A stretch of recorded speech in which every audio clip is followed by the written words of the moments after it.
Hey everybody, it's Josh at Walnut Ridge. Today I want to go over something I'm sure a lot of RV dealers are going to get calls on in the next, they probably already are having calls on it, but definitely here in Indiana we're going to start getting calls as today's going to be in the high 80s.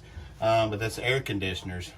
We start to see a lot of problems with air conditioners when it gets warm. Obviously that's when they're being used, and that's when you find out you have a problem. This particular one that we're looking at in here is a Dometic air conditioner. This one actually has this touch sensitive thermostat, which these can be pretty finicky. People have a lot of issues with these, that if this cover isn't placed on there just right, then the touch part of it doesn't work, and it kind of can seem to go crazy, and temperature adjust on its own. And actually you can hit both of these arrows and it'll change it to Celsius instead of Fahrenheit, and then that's some confusion on trying to get your temperature set correctly. But I want to show you, when you turn these on, when you go into the mode, the cool mode, and then we can set this down, we get the air conditioner to kick on a little bit. Go ahead and run that on down.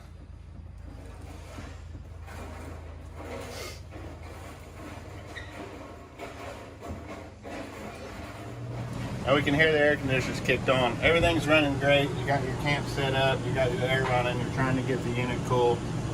All of a sudden you start having problems where either it's kicking on and off, or doesn't seem to be getting down to temperature. The air blowing through doesn't feel quite as cold as what you think it should.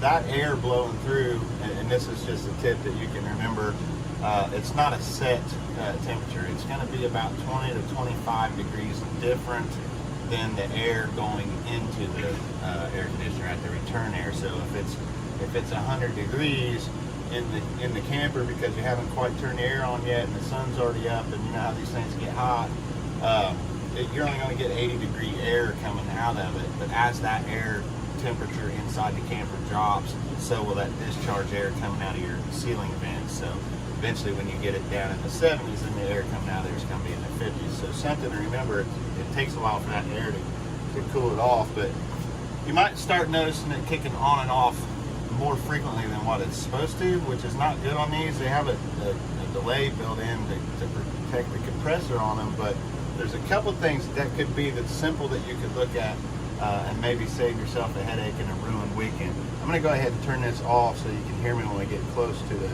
air conditioner.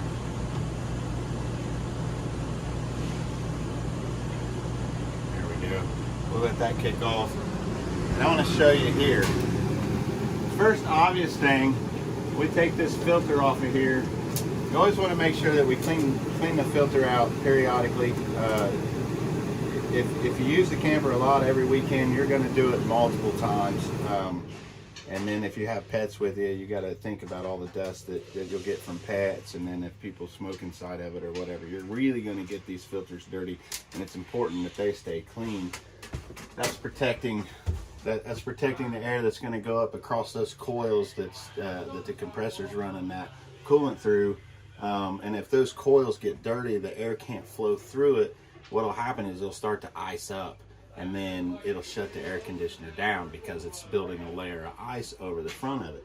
And I want to show you up inside of here what is causing that to happen whenever we get the ice built up. I'll turn my flashlight on here and we'll hold it up in here, but you can see if I pull on this wire right here, that's a freeze plug or freeze control that, I'll go ahead and pull it out. It's stuck in the fins, and this is this is what it looks like. So if you see this thing laying in there when you take your filter off to clean it, that's not where it's supposed to be. It's actually supposed to be stuck in the fins down towards the bottom of them. So we're down at the bottom of them, but it needs to be inside those fins. That's monitoring that temperature of the fin. So if it starts to ice up, it will shut the compressor down, leave the fan running to thaw that ice out. If your filter's dirty, that's going to happen a lot faster. So this thing's going to kick on and on and off, on and off the whole time, and it's called short cycling.